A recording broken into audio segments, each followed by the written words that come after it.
Guys, welcome back to the channel. ಮೊದಲನೇದಾಗಿ Roman Reigns ಹಾಗೆ Usos ಗಳಿಗೆ ರ್ಯಾಪರ್ ಇಂದ ವಾರ್ನಿಂಗ್ ಸಿಕ್ಕಿದೆ ಅಂತಾನೆ ಹೇಳ್ಬೇಕು. ನಿಮ್ಮೆಲ್ಲರಿಗೂ ಕೂಡ ಗೊತ್ತೇ ಇರಬಹುದು, ರಸಲ್ ಮೇನಿಯಾ ಟೈಮ್ ಅಲ್ಲಿ ನಮ್ಮ ಜೇ ಊಸೋ ಅವರು ಹೋಗಿ ಒಬ್ಬ ರ್ಯಾಪರ್ ಮೇಲೆ ಅಟ್ಯಾಕ್ ಮಾಡಿರ್ತಾರೆ, ಕ್ಯಾಮ್ರಾನ್ ಅಂತ. ಆ ರ್ಯಾಪರ್ ಮೇಲೆ ನಮ್ಮ ಜೇ ಊಸೋ ಅವರು ಹೋಗಿ ಅಟ್ಯಾಕ್ ಮಾಡ್ತಾರೆ. ನಾನಾಗ ಅನ್ಕೊಂಡೆ ಜೇ ಊಸೋ ಅವರು ಯಾಕೆ ಹೋಗಿ ಇವ್ರ ಮೇಲೆ ಅಟ್ಯಾಕ್ ಮಾಡ್ತಾ ಇದ್ದಾರೆ ಅಂತ. ಇದಾದ್ಮೇಲೆ ರಸಲ್ ಮೇನಿಯಾ ಮುಗ್ದು ನೆಕ್ಸ್ಟ್ ಮಂಡೇ ನೈಟ್ ರಾಲಿ ಬಂದು ನಮ್ಮ ರೋಮನ್ ರೈನ್ಸ್ ಅವರು ಜೇ ಊಸೋಗೆ ಹೇಳ್ತಾರೆ, ಜೇ ಊಸೋ ಈಗ ನೋಡು ನೀನು ಏನಾಗಿದೆಯಾ ಅಂತ. ಯಾರೋ ಒಬ್ಬ 90s ರ್ಯಾಪರ್ ಕೂಡ ನಿನ್ ಬಗ್ಗೆ ಮಾತಾಡೋದಕ್ಕೆ ಶುರು ಮಾಡಿದ್ದಾನೆ. ನಿಜವಾಗ್ಲೂ ನೀನು ಮೈನ್ ಇವೆಂಟ್ ಜೇ ಊಸೋ, ಎಲ್ಲರೂ ಕೂಡ ನಿನ್ನ ಸಪೋರ್ಟ್ ಮಾಡ್ತಾ ಇದ್ರು. ಈಗ ಯಾರ್ಯಾರೋ ಬಂದು ನಿನ್ ಬಗ್ಗೆ ಮಾತಾಡ್ತಾ ಇದ್ದಾರೆ, ಅದಕ್ಕೋಸ್ಕರ ನಾವೆಲ್ಲರೂ ಕೂಡ ಒಟ್ಟಿಗೆ ಇರಬೇಕು, ಒಗ್ಗಟ್ಟಾಗಿ ಇರಬೇಕು ಅಂತ ನಮ್ಮ ರೋಮನ್ ರೈನ್ಸ್ ಅವರು ಆ ರ್ಯಾಪರ್ ಬಗ್ಗೆನೂ ಕೂಡ ಒಂದು ಶಾರ್ಟ್ ನ ತಗೋತಾರೆ. ಅಂಡ್ ಈಗ ಕ್ಯಾಮ್ರಾನ್ ಅವರು ಅದಕ್ಕೆಲ್ಲ ರಿಯಾಕ್ಷನ್ ಕೊಡ್ತಾ ಲಿಟ್ರಲಿ ಎಲ್ಲರನ್ನು ಕೂಡ ಬೈದಿದ್ದಾರೆ ಅಂತಾನೆ ಹೇಳ್ಬೇಕು. MF ಅನ್ನೋ ಒಂದು ವರ್ಡ್ ಕೂಡ ಅವರು ಬಳಸಿದ್ದಾರೆ. ಅವ್ರು ಹೇಳ್ತಾರೆ, ಜೇ ಊಸೋ ಈಗ ನೀನು ನಿನ್ನ ಕಸನ್ ನ ಕರ್ಕೊಂಡು ಬಂದಿದ್ಯಾ, ಲಿಟಲ್ ಡಾಗ್, ಟ್ರೈಬಲ್ ಚೀಫ್. ನಿಜವಾಗ್ಲೂ ಕೂಡ ಟ್ರಿಪಲ್ H ಯಾಕೆ ನಿನ್ನ ರಸಲ್ ಮೇನಿಯಾದಲ್ಲಿ ಗೆಲ್ಸೋದ್ನೋ ನನಗಂತೂ ಅರ್ಥ ಆಗ್ತಾ ಇಲ್ಲ. ರಸಲ್ ಮೇನಿಯಾ ಮುಗ್ದು 6 ಗಂಟೆ ಟ್ರಾವೆಲ್ ಮಾಡ್ಕೊಂಡು ಮತ್ತೊಮ್ಮೆ ನೀನು ಮಂಡೇ ನೈಟ್ ರಾಗೆ ಹೋಗಿದ್ಯಾ. ಯಾಕಂದ್ರೆ ನೀನು ಬರೀ ವರ್ಕರ್ ಮಾತ್ರ, ಬಟ್ ನಾನು ಆ ರೀತಿ ವರ್ಕ್ ಮಾಡೋದಿಲ್ಲ. ಅಂಡ್ ನೀನ್ ಯಾವಾಗ್ಲೂ ಕೂಡ ವರ್ಕರ್ ಆಗೇ ಇರ್ತೀಯ. ಟ್ರಿಪಲ್ H ಅವ್ರು ಹೇಳಿದ ಕೆಲಸನ ನೀನು ಮಾಡ್ತಾ ಇರ್ತೀಯ. ನನ್ನನ್ನ ನೀನು 90s ಕಿಡ್ ಅಂದೆ ಅಲ್ವಾ, 90s ರ್ಯಾಪರ್ ಅಂದೆ ಅಲ್ವಾ. ನಿಜವಾಗ್ಲೂ ನಾನು 90s ಅಲ್ಲೂ ಕೂಡ ರ್ಯಾಪಿಂಗ್ ನ ಮಾಡಿದ್ದೀನಿ, 2010 ಅಲ್ಲೂ ಕೂಡ ರ್ಯಾಪಿಂಗ್ ನ ಮಾಡಿದ್ದೀನಿ. ಸೊ ನೀವೆಲ್ಲ ಮದರ್ ಫಕ್ಕರ್ಸ್ ಗಳು ಕೂಡ ಬಂದ್ರು ನಂದನ್ನ ಏನು ಕೂಡ ಮಾಡೋದಿಕ್ಕೆ ಆಗೋದಿಲ್ಲ. ಸೊ ಟ್ರಿಪಲ್ H ಹೀಗೆ ಬುಕ್ ಮಾಡ್ಬಿಡು, ಸಮ್ಮರ್ ಸ್ಲಾಮಿಗೆ ಕರೆದು ಬಿಡು, ನಾನು ರೆಡಿ ಇದ್ದೀನಿ ಅಂತ ಲಿಟ್ರಲಿ ಕ್ಯಾಮ್ರಾನ್ ಅವರು ರೋಮನ್ ರೈನ್ಸ್ ಹಾಗೆ ಊಸೋಸ್ ಗಳ ಮೇಲೆ ಒಂದು ಸ್ಟೇಟ್ಮೆಂಟ್ ನ ಕೊಟ್ಟಿದ್ದಾರೆ. ನೋಡ್ಬೇಕು ಇದನ್ನ WWE ಅವರು ರಿಯಲ್ ಆಗಿ ಬಿಲ್ಡ್ ಮಾಡ್ತಾರೋ ಇಲ್ವೋ ಅಂತ. ಏನೇ ಆಗ್ಲಿ ಇದ್ರಲ್ಲಂತೂ ಯಾರು ಕೂಡ ಇಂಟ್ರೆಸ್ಟೆಡ್ ಆಗಿರೋದಿಲ್ಲ, ಯಾಕಂದ್ರೆ ಕ್ಯಾಮ್ರಾನ್ ಅವರು ಯಾರು ಅಂತಾನೆ ಯಾರಿಗೂ ಕೂಡ ಗೊತ್ತಿಲ್ಲ. ರೋಮನ್ ರೈನ್ಸ್ ಹಾಗೆ ಊಸೋಸ್ ಗಳನ್ನ WWE ಅವರು ನಿಜವಾಗ್ಲೂ ಕೂಡ ಕ್ಯಾಮ್ರಾನ್ ಅವರ ಮೇಲೆ ಸ್ಟೋರಿ ಲೈನ್ ಗೆ ಕಳಿಸ್ತಾರ ನನಗಂತೂ ಅರ್ಥ ಆಗ್ತಾ ಇಲ್ಲ. ಕಳಿಸದೆ ಇದ್ರೆ ಚೆನ್ನಾಗಿರುತ್ತೆ, ಯಾಕಂದ್ರೆ ಸದ್ಯಕ್ಕೆ ಸೆಲೆಬ್ರಿಟೀಸ್ ಗಳ ಇನ್ವಾಲ್ವ್ಮೆಂಟ್ ಮೈನ್ ಇವೆಂಟ್ ಅಲ್ಲಿ ಆಗ್ತಾ ಇದ್ರೆ ಫ್ಯಾನ್ಸ್ ಗಳಿಂದ ಔಟ್ರೇಜ್ ಸಿಕ್ಕಾಪಟ್ಟೆ ನೋಡೋದಕ್ಕೆ ಸಿಗ್ತಾ ಇದೆ. ಅಂಡ್ ನಮ್ಮ ಪ್ಯಾಟ್ ಮೆಕಫಿ ಹಾಗೆ ಜೆಲ್ಲಿ ರೋಲ್ ಅವರ ಬಗ್ಗೆ ಮಾತಾಡೋದಾದ್ರೆ ನಿಮ್ಮೆಲ್ಲರಿಗೂ ಕೂಡ ಗೊತ್ತೇ ಇರಬಹುದು, ರಸಲ್ ಮೇನಿಯಾ ಮೈನ್ ಇವೆಂಟ್ ಅಲ್ಲಿ ಇವರ ಇನ್ವಾಲ್ವ್ಮೆಂಟ್ ನಮಗೆ ನೋಡೋದಕ್ಕೆ ಸಿಕ್ತು. ಅಂಡ್ ರಸಲ್ ಮೇನಿಯಾ ಮುಗಿದ ಕೂಡಲೇ ಬ್ಯಾಕ್ಲಾಶ್ ಗೆ WWE ಅವರು Randy Orton and Pat McAfee versus Jelly Roll ಹಾಗೆ ಕೋಡಿ ರೋಡ್ಸ್ ಅವರ ನಡುವೆ ಒಂದು ಟ್ಯಾಗ್ ಟೀಮ್ ಮ್ಯಾಚ್ ನ ಪ್ಲಾನ್ ಮಾಡ್ತಾ ಇದ್ದಾರೆ ಅಂತ ಅಪ್ಡೇಟ್ ಗಳು ಬರೋದಕ್ಕೆ ಶುರು ಆಗಿತ್ತು.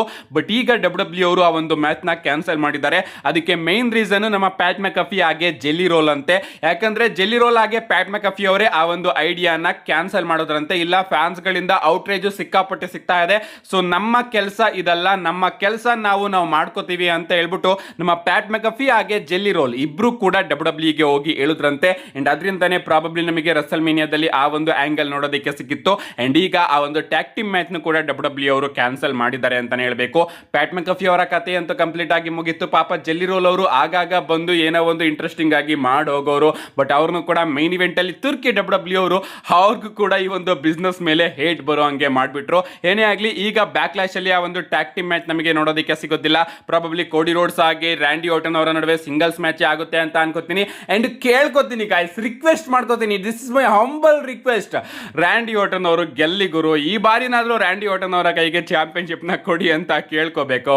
ನೆಕ್ಸ್ಟ್ ಅಪ್ಡೇಟ್ ಕಡೆ ಬರೋದಾದ್ರೆ ಇದಿರ್ತಕ್ಕಂಥದ್ದು ನಮ್ಮ ಬಿಗ್ ಶೋ ಅವರ ಥೀಮ್ ಸಾಂಗ್ ಬಗ್ಗೆ. ನಮ್ಮ ಬಿಗ್ ಶೋ ಅವರ ಥೀಮ್ ಸಾಂಗ್ ನಿಮ್ಮೆಲ್ಲರಿಗೂ ಕೂಡ ಗೊತ್ತೇ ಇರಬಹುದು ಅಂತ ಬರುತ್ತೆ. ಅಂಡ್ ಇಷ್ಟು ವರ್ಷ ನಾನು ಕೂಡ ಅನ್ಕೊಂಡಿದ್ದೆ ಆ ಒಂದು ಥೀಮ್ ಸಾಂಗ್ ನ ಆಡಿರೋದು ನಮ್ಮ ಬಿಗ್ ಶೋನೆ ಅಂತ. ಅಫ್ಕೋರ್ಸ್ ನೀವು ಕೂಡ ಅನ್ಕೊಂಡಿರ್ತೀರ ಆ ಒಂದು ಥೀಮ್ ಸಾಂಗ್ ನ ಆಡಿರೋದು ನಮ್ಮ ಬಿಗ್ ಶೋನೆ ಅಂತ. ಬಟ್ ಒರಿಜಿನಲ್ ಆಗಿ ಆ ಒಂದು ಥೀಮ್ ಸಾಂಗ್ ನ ನಮ್ಮ ಬಿಗ್ ಶೋ ಅವರು ಆಡಿಲ್ಲ. ಇದು ಅಫಿಷಿಯಲ್ ಆಗಿ ಕನ್ಫರ್ಮ್ ಆಗಿತ್ತು. ಅಂಡ್ ಈ ಒಂದು ವಿಚಾರ ಲಿಟ್ರಲಿ ನಮ್ಮ ಕೋಡಿ ರೋಡ್ಸ್ ಅವ್ರಿಗೂ ಕೂಡ ಗೊತ್ತಿರಲಿಲ್ಲ. ನಮ್ಮ ಲಿವ್ ಮಾರ್ಗನ್ ಆಗಿ ಕೋಡಿ ರೋಡ್ಸ್ ಅವರ ಪಾಡ್ಕಾಸ್ಟ್ ಅಲ್ಲಿ ಇರಬೇಕಾದ್ರೆ ನಮ್ಮ ಲಿವ್ ಮಾರ್ಗನ್ ಅವರು ಈ ಒಂದು ವಿಚಾರದ ಬಗ್ಗೆ ನಮ್ಮ ಕೋಡಿ ರೋಡ್ಸ್ ಅವರಿಗೆ ಹೇಳಿದಾಗ, ನಿಜವಾಗ್ಲೂ ಬಿಗ್ ಶೋ ಆಡಿಲ್ವಾ ಅದನ್ನ, ನಾನು ಇದ್ರ ಬಗ್ಗೆ ಕನ್ಫರ್ಮೇಶನ್ ತಗೋಬೇಕು ಅಂತ ಕನ್ಫರ್ಮೇಶನ್ ತಗೋತಾರೆ. ಅಂಡ್ ಕೋಡಿ ರೋಡ್ಸ್ ಅವ್ರಿಗೂ ಕೂಡ ಗೊತ್ತಾಗುತ್ತೆ ಬಿಗ್ ಶೋ ಆ ಒಂದು ಲೈನ್ ನ ಆಡಿಲ್ಲ ಅಂತ. ಅಂಡ್ ಆಗ ಅವರು ಕೂಡ ಶಾಕ್ ಆಗ್ತಾರೆ. ಲಿಟ್ರಲಿ ಇಷ್ಟು ವರ್ಷ ನಾನು ಅನ್ಕೊಂಡಿದ್ದೆ ಬಿಗ್ ಶೋ ಅವರೇ ಆ ಒಂದು ಲೈನ್ ನ ಆಡಿರೋದು ಅಂತ. ಬಟ್ ಈಗ ನನಗೆ ಗೊತ್ತಾಗ್ತಾ ಇದೆ ಆ ಒಂದು ಥೀಮ್ ಸಾಂಗ್ ನ ಆಡಿರೋದು ಬಿಗ್ ಶೋ ಅಲ್ಲ ಅಂತ. ಲಿಟ್ರಲಿ ಗೈಸ್, ನಾನು ಕೂಡ ಅನ್ಕೊಂಡಿದ್ದೆ ಬಿಗ್ ಶೋ ಅವರೇ ಅವರ ಒಂದು ಥೀಮ್ ಸಾಂಗ್ ನ ಆಡಿರೋದು ಅಂತ. ಯಾಕಂದ್ರೆ ವಾಯ್ಸು ಸಿಕ್ಕಾಪಟ್ಟೆ ಸಿಮಿಲರ್ ಆಗಿತ್ತು. ಬಟ್ ಒರಿಜಿನಲ್ ಆಗಿ ನಮ್ಮ ಬಿಗ್ ಶೋ ಅವರು ಆ ಒಂದು ಥೀಮ್ ಸಾಂಗ್ ನ ಆಡಿಲ್ಲ. ನಮ್ಮ ನೆಕ್ಸ್ಟ್ ಅಪ್ಡೇಟ್ ಕಡೆ ಬರೋದಾದ್ರೆ ಇದಿರ್ತಕ್ಕಂಥದ್ದು ನಮ್ಮ ಕೆವಿನ್ ಓಯನ್ಸ್ ಅವರ ಬಗ್ಗೆ. ರೀಸೆಂಟ್ ಆಗಿ ನಮ್ಮ ಕೆವಿನ್ ಓಯನ್ಸ್ ಅವರು ನಾನು ಪ್ರೋ ರೆಸ್ಲಿಂಗ್ ನ ಸಿಕ್ಕಾಪಟ್ಟೆ ಮಿಸ್ ಮಾಡ್ಕೋತಾ ಇದ್ದೀನಿ ಅಂತ ಒಂದು ಸ್ಟೇಟ್ಮೆಂಟ್ ನ ಕೊಟ್ಟಿದ್ದಾರೆ. ಅವ್ರು ಹೇಳ್ತಾರೆ, ಎಸ್ ನನ್ನ ಸರ್ಜರಿ ಆಗಿ 8 ರಿಂದ 9 ತಿಂಗಳು ಕಳೆದಿದೆ ಅಂಡ್ ಈಗ ನನ್ನ ತಲೆ ಕೆಡ್ತಾ ಇದೆ, ಯಾಕಂದ್ರೆ ನಾನು ರಿಂಗ್ ಸುತ್ತಮುತ್ತನೇ ಇರೋದಕ್ಕೆ ಇಷ್ಟಪಡ್ತಿದ್ದೆ, ಬಟ್ ಈಗ ನಾನು ಮನೇಲಿ ಕೂತ್ಕೊಂಡಿದ್ದೀನಿ ಅಂಡ್ ಇದರಿಂದ ನನಗೆ ಸಿಕ್ಕಾಪಟ್ಟೆ ಕೋಪ ಬರ್ತಾ ಇದೆ ಅಂತ ನಮ್ಮ ಕೆವಿನ್ ಓಯನ್ಸ್ ಅವರು ಡಬ್ಲ್ಯೂ ನ ಮಿಸ್ ಮಾಡ್ಕೊಳ್ಳೋದ್ರ ಬಗ್ಗೆ ಒಂದು ಸ್ಟೇಟ್ಮೆಂಟ್ ನ ಕೊಟ್ಟಿದ್ದಾರೆ. ನಮ್ಮ ನೆಕ್ಸ್ಟ್ ಅಂಡ್ ಫೈನಲ್ ಅಪ್ಡೇಟ್ ಕಡೆ ಬರೋದಾದ್ರೆ ಇದಿರ್ತಕ್ಕಂಥದ್ದು ನಮ್ಮ Cenation leader 17 time champion John Cena ಅವರ ಬಗ್ಗೆ.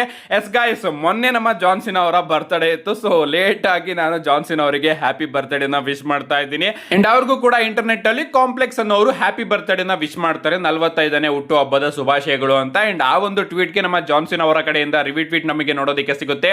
Man, if only it var 2023 again I might have difference business at WWE Backlash. Unless the year passes, I'm still gonna try to do something epic in Tampa for 5/9. I promise WWE Club something special.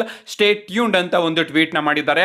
ಅಂದ್ರೆ ಅವರು ಹೇಳ್ತಾ ಇದ್ದಾರೆ, ನಿಜವಾಗ್ಲೂ man ಇದೇನಾದ್ರೂ 2023 ಏನಾದ್ರೂ ಆಗಿದ್ರೆ WWE backlash ಅಲ್ಲಿ ನನ್ನ business ತುಂಬಾನೇ ಡಿಫರೆಂಟ್ ಆಗಿರೋದು, ಏನು ಮಾಡೋದಕ್ಕೆ ಆಗೋದಿಲ್ಲ, ಈಗ ಟೈಮು ಸಿಕ್ಕಾಪಟ್ಟೆ ಕಳೆದಿದೆ, ಆದ್ರೂ ಕೂಡ ನಾನು WWE ಬ್ಯಾಕ್ಲಾಶ್ ಟ್ಯಾಂಪಾದಲ್ಲಿ ಆಗ್ತಾ ಇದೆಯಲ್ಲ ಅಲ್ಲಿಗೆ ಬರ್ತಾ ಇದ್ದೀನಿ ಅಂಡ್ ನಾನು ಪ್ರಾಮಿಸ್ ಮಾಡ್ತೀನಿ ಕ್ಲಬ್ WWE ಅಲ್ಲಿ ಒಂದು ಎಪಿಕ್ ನ ನಾನು ಸ್ಪೆಷಲ್ ಆಗಿ ಅನೌನ್ಸ್ ಮಾಡ್ತೀನಿ ಅಂತ. ಏನೇ ಆಗ್ಲಿ ಬ್ಯಾಕ್ಲಾಶ್ ಪ್ರೀಮಿಯಂ ಲೈವ್ ಇವೆಂಟ್ ಗೆ ನಮ್ಮ ಜಾನ್ ಸಿನಾ ಅವರು ಕೂಡ ಬರ್ತಾ ಇದ್ದಾರೆ ಅಂಡ್ ಜಾನ್ ಸಿನಾ ಅವರು ಬಂದು ಕ್ಲಬ್ WWE ನ ಅಫಿಷಿಯಲ್ ಆಗಿ ಅನೌನ್ಸ್ ಕೂಡ ಮಾಡಬಹುದು. ಈ ಕ್ಲಬ್ WWE ಅಂದ್ರೆ ನಿಮ್ಮೆಲ್ಲರಿಗೂ ಕೂಡ ನಾನು ತಿಳಿಸ್ಕೊಟ್ಟಿದ್ದೀನಿ ಸಬ್ಸ್ಕ್ರಿಪ್ಷನ್ ನ ತಗೊಳ್ಳೋ ರೀತಿ, ಅಂಡ್ ಅದನ್ನ ನಮ್ಮ ಜಾನ್ ಸಿನಾ ಅವರು ಬಂದು ಅಫಿಷಿಯಲ್ ಆಗಿ ಬ್ಯಾಕ್ಲಾಶ್ ಅಲ್ಲಿ ಅನೌನ್ಸ್ ಮಾಡ್ತಾರೆ ಅಂಡ್ ಜಾನ್ ಸಿನಾ ಅವರ ರಿಟರ್ನ್ ನಮಗೆ ಮತ್ತೊಮ್ಮೆ ಬ್ಯಾಕ್ಲಾಶ್ ಅಲ್ಲಿ ನೋಡೋದಕ್ಕೆ ಸಿಗ್ತಾ ಇದೆ ರಸಲ್ ಮೇನಿಯಾ ಆದ್ಮೇಲೆ. ನೀವು ಇದ್ರ ಬಗ್ಗೆ ಎಕ್ಸೈಟೆಡ್ ಆಗಿದ್ದೀರೋ ಇಲ್ವೋ, ನಿಮ್ಮ ಅನಿಸಿಕೆನ ಕಮೆಂಟ್ ಮಾಡಿ ಅಂತ ಹೇಳ್ತಾ see you guys in my next video.